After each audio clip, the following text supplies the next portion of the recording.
Assalamualaikum warahmatullahi wabarakatuh. Selamat berjumpa lagi dalam channel EAF Vlog. Kali ini saya akan menampilkan video tentang pengenalan surah dalam Al-Quran serta penjelasan singkat terkait yang terkandung dalam surah-surah tersebut. Pada part 1 ini saya akan menjelaskan 10 surah pertama di dalam Al-Quran. Selamat menyaksikan. Yang pertama adalah surah Al-Fatihah. Surah Al-Fatihah adalah surah yang merupakan pembuka Al-Quran. Surah ini diturunkan di Mekah. Terdiri dari 7 ayat, dan merupakan surah pertama yang dibaca dalam setiap sholat. Surah ini memiliki banyak nama, antara lain Ummul Kitab, Kitab Utama, atau Ummul Quran, induk dari semua Al-Quran. Nama lainnya adalah As-Sab'ul Matsani atau 7 kali pengulangan. Hal ini karena jumlah surat Al-Fatihah adalah 7 ayat.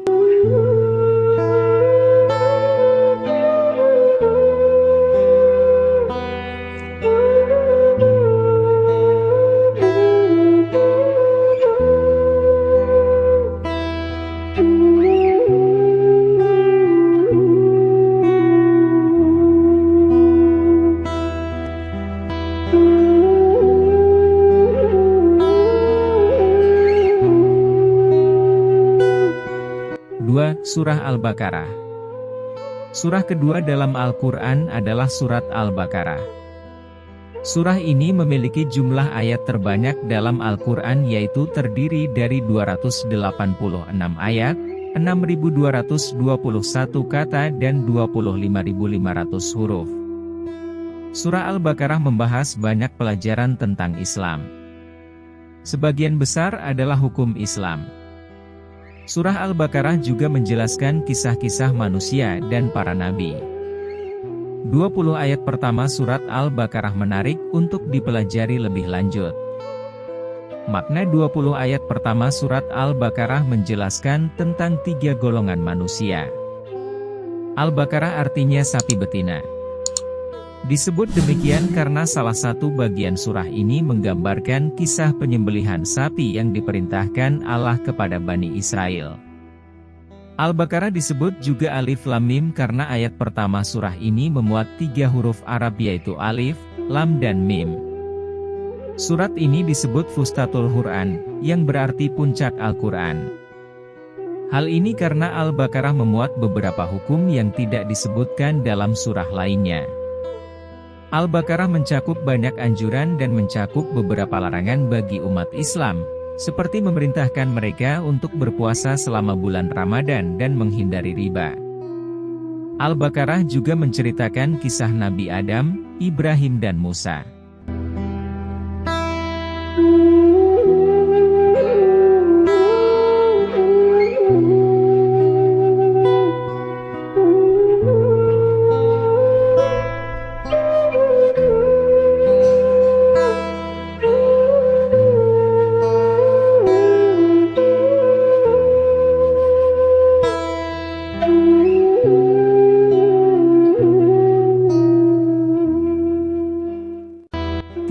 Ali Imran. Surah Ali Imran adalah surat ketiga dari Al-Quran. Surat ini terdiri dari 200 ayat dan tergolong surat Madaniyah. Surat Ali Imran adalah tentang keluarga Imran. Dari kelahiran Maryam putra Imran hingga kelahiran Maryam putra Nabi Isa alaihi salam. Banyak keutamaan membaca surah Ali Imran. Salah satunya akan ditanyakan nanti di hari kiamat. Kutipan dari Syarah Riyadhus Shalihin, diriwayatkan oleh Muslim, nomor 105, atas otoritas An-Nawas bin Sem'an, katanya, Rasulullah Shallallahu Alaihi Wasallam. Dia padanya bersabda, nanti di hari kiamat, Al-Quran akan mempertemukan orang-orang yang mengamalkannya selama di dunia. Di garda terdepan adalah surat Al-Baqarah dan Ali Imran, yang nantinya melindungi para pembacanya.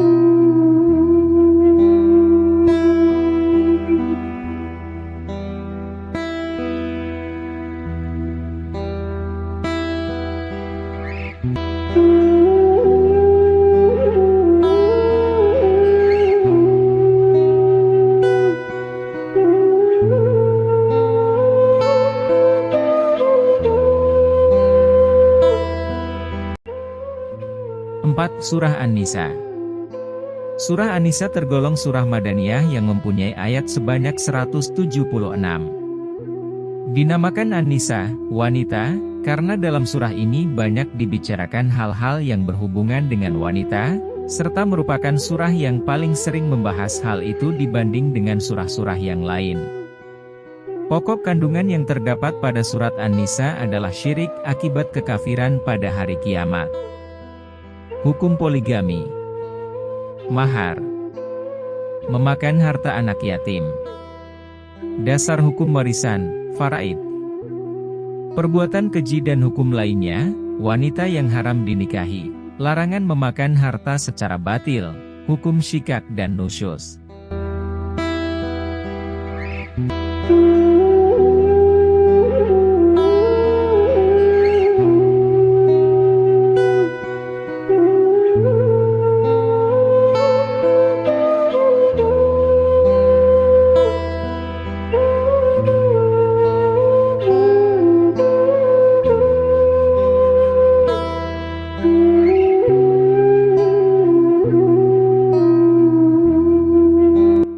Surah Al-Maidah. Surah kelima dalam Al-Quran adalah Surah Al-Maidah. Terdiri dari 120 ayat dan termasuk surah Madaniyah.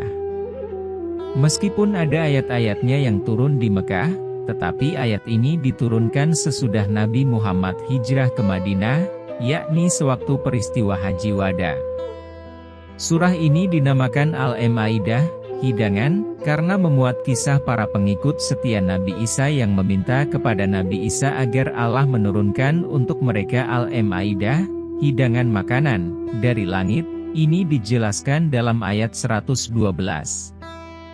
Surah Al-Maidah juga disebut Al-Uqud, perjanjian, karena kata itu terdapat pada ayat pertama surah ini, bahwasanya Allah menyuruh agar hamba-hambanya memenuhi janji terhadap Allah maupun perjanjian-perjanjian yang mereka buat terhadap sesamanya.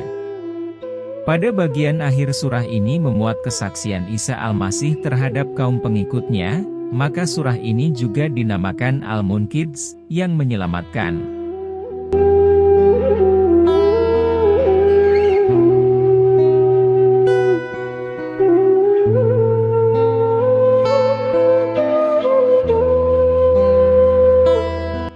Surah Al-An'am. Surah Al-An'am mencakup 165 ayat dan memiliki arti binatang ternak. Surah Al-An'am termasuk golongan Makkiyah atau diturunkan kepada Nabi Muhammad SAW ketika berada di kota Mekah. Surah Al-An'am membahas tentang kebenaran ajaran Nabi Muhammad SAW, kesaksian Allah Subhanahu wa Ta'ala atas Nabi Ibrahim, Ishak, Yakub, Nuh, Daud, Sulaiman, Ayub, Yusuf, Musa, Harun, Zakaria, Yahya, Isa, Ilyas, Ilyasa, Yunus, serta Lut. Surah Al-An'am juga membahas tentang hari pembalasan dan hari kebangkitan. Larangan mengikuti adat istiadat yang dipercayai oleh kaum musyrik jahiliyah, makanan yang halal dan haram, serta 10 wasiat dari Al-Quran. Dari redaksinya, kata Al-An'am ditemukan dalam surat ini sebanyak 6 kali. Al-An'am adalah satu-satunya nama untuknya yang dikenal sejak masa Rasulullah SAW. Dalam riwayat dikatakan, surah Al-An'am ayatnya turun sekaligus. Pakar hadis At-Tabarani meriwayatkan ayatnya turun oleh 70.000 malaikat dengan bacaan tasbih.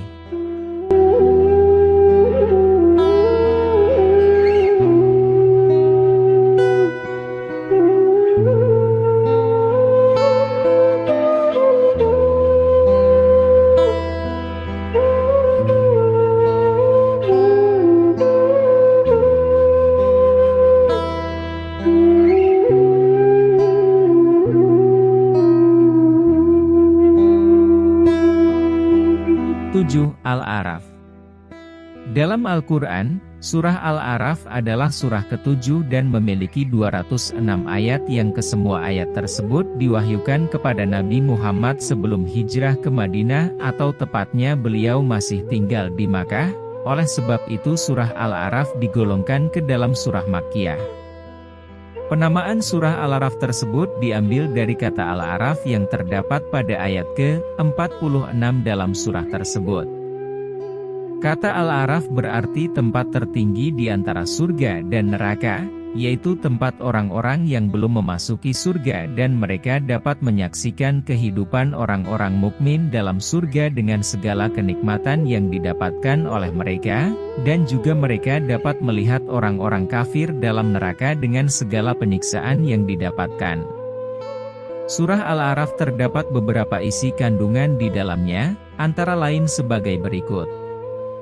Surah Al-A'raf di dalamnya menjelaskan tentang keimanan, yaitu menjelaskan tata cara mengesahkan Allah Subhanahu wa Ta'ala dalam berdoa dan ibadah lainnya dengan merendahkan diri kepadanya, karena hanya Allah Subhanahu wa Ta'ala yang patut untuk disembah dan dipertuhankan yang kekuasaannya di langit dan di bumi serta memiliki Asmaul Husna dengan segala kesempurnaannya. Hukum-hukum yang terdapat dalam surah Al-A'raf diantaranya hukum larangan mengikuti perbuatan dan kebiasaan yang buruk, kewajiban taat akan segala aturan Allah dan Rasul-Nya dan bantahan terhadap orang-orang yang mengharamkan penggunaan perhiasan yang memang sudah Allah ciptakan untuk dianugerahkan kepada umat manusia, dan lain sebagainya.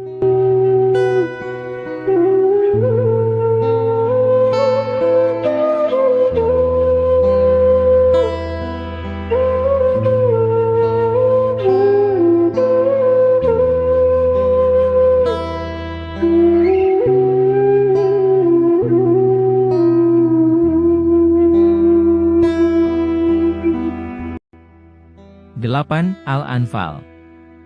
Surah Al-Anfal adalah surah ke-8 dalam Al-Quran dan tergolong ke dalam surat Madaniyah. Sebab turunnya surat Al-Anfal diawali dengan adanya Perang Badar pada tahun kedua Hijriah. Dijelaskan dalam sebuah tafsir pada ayat pertama surat ini, kaum mukmin berhasil meraih kemenangan yang sempurna ketika terjadi Perang Badar besar antara kaum mukmin dan pasukan musyrik. Harta rampasan yang diperoleh melimpah ruah. Akhirnya menimbulkan perselisihan di antara orang mukmin terkait pembagian harta rampasan. Para sahabat kemudian menghadap dan mengadukan kepada Nabi Shallallahu Alaihi Wasallam.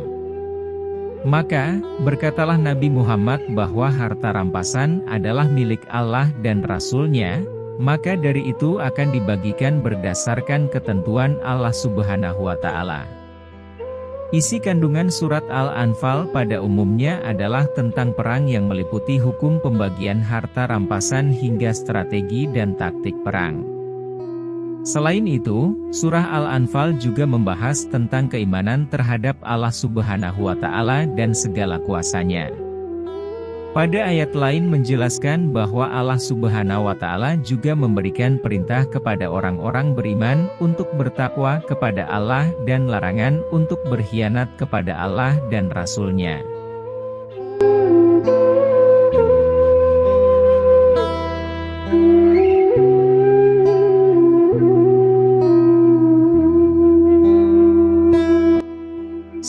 At-Taubah. Surah At-Taubah yang berarti pengampunan merupakan surah Madaniyah, atau tepatnya diturunkan kepada Nabi Muhammad setelah kembali dari Perang Tabuk pada tahun ke-9 Hijriah. Secara kebetulan urutan surah tersebut juga dalam Al-Quran adalah surah ke-9 dan ayatnya berjumlah 129 ayat. Adapun penamaan surah tersebut dengan At-Taubah, dikarenakan kata At-Taubah banyak terdapat dalam surah tersebut, dan nama lain selain At-Taubah, adalah Bara'ah, berlepas diri dari hubungan perkawanan. Disebabkan dalam surah tersebut banyak membahas pemutusan perjanjian damai dengan kubu musyrikin dan diperbolehkannya memerangi mereka dikarenakan banyak isi perjanjian yang mereka langgar. Perbedaan yang mencolok antara surah At-Taubah dengan surah-surah lainnya, surah At-Taubah tidak diawali dengan bacaan basmalah sebagaimana surah lainnya. Itu disebabkan sebagaimana dijelaskan di atas bahwa dalam surah At-Taubah banyak membahas perihal peperangan, sedangkan lafaz basmalah adalah simbol perdamaian dan kasih sayang antara sesama umat manusia serta cinta kasih dari Allah untuk makhluknya. Surah At-Taubah mengandung isi, di antaranya sebagai berikut. Memberikan keyakinan orang-orang beriman bahwa Allah selalu melindungi dan menyertainya, serta memberikan anugerah segala kenikmatan atas perbuatan-perbuatan dalam menjalankan perintahnya dan meninggalkan larangannya.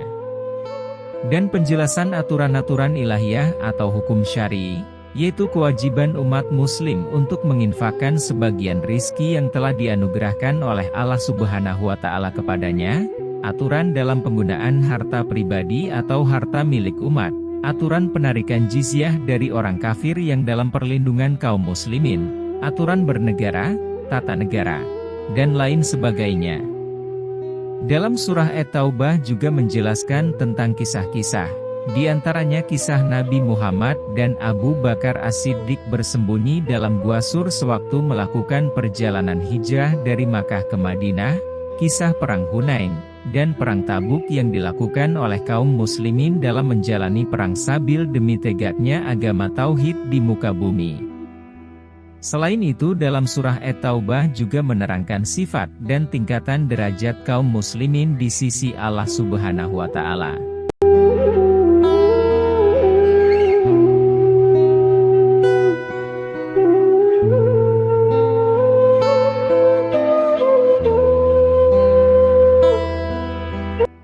Surah Yunus.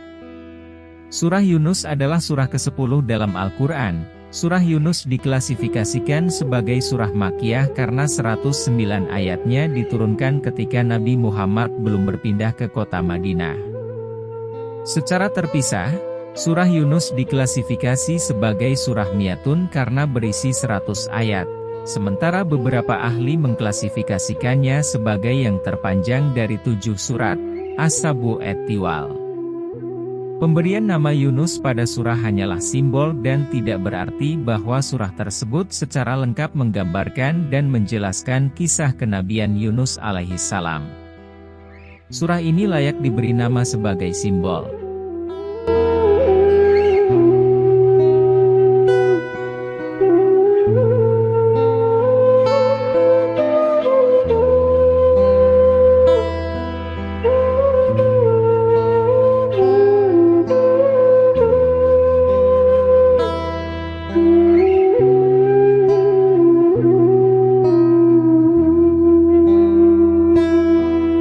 Itulah penjelasan singkat tentang 10 surah awal dari 114 surah dalam Al-Quran.